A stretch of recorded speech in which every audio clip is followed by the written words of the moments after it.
वो 2008 में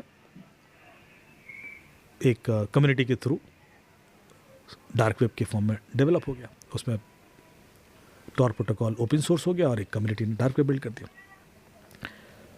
उसके बाद उसमें इलीगल चीज़ें बिकने लगी।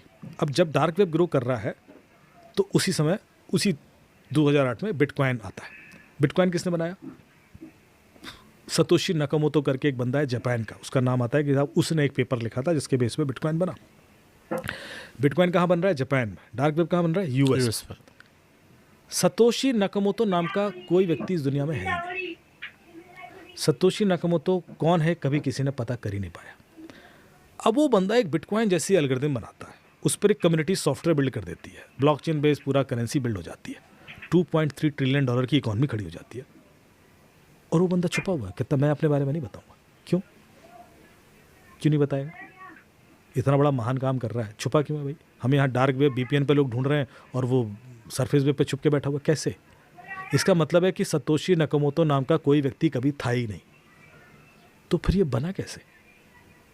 ये खेल है किसका? यदि डार्क वेब सर्वाइव कर रहा है तो बिटकॉइन की वजह से, क्योंकि डार्क वेब पे यदि आप इलीगल चीज़ें खरीदोगे तो पैसे कैसे दोगे? आपको एक ऐसी करेंसी चाहिए जो ट्रांसपेरेंट हो और हिडन भी हो। Transparent and hidden contradictory word है। वो ट्रांसपेरेंट भी है, हिडन भी है। ट्रांसपेरेंट क्यों है? क्योंकि आप किस वॉलेट से कहाँ पैसा डाल रहे हो पूरी दुनिया देख सकती है। पूरी दुनिया, लेजर उसका ओपन है, आप बिटकॉइन का लेजर डाउनलोड करो, देख लो कौन से वॉलेट से कहाँ पैसा जा रहा है, ओपन, तो ट्रस्ट आ जाता है। पर उस वॉलेट के पीछे कौन व्यक्ति है ये आप नहीं कभी नहीं जान सकते, तो हिडन हो गया।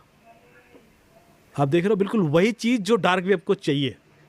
मुझे ट्रांसपेरेंसी चाहिए क्योंकि जब मैं पैसा भेजूँ तो मुझे दिखना चाहिए कि पैसा गया, लेकिन मुझे हिडन भी चाहिए कि मेरे बारे में कोई ना पता पड़े गन मैंने खरीदी।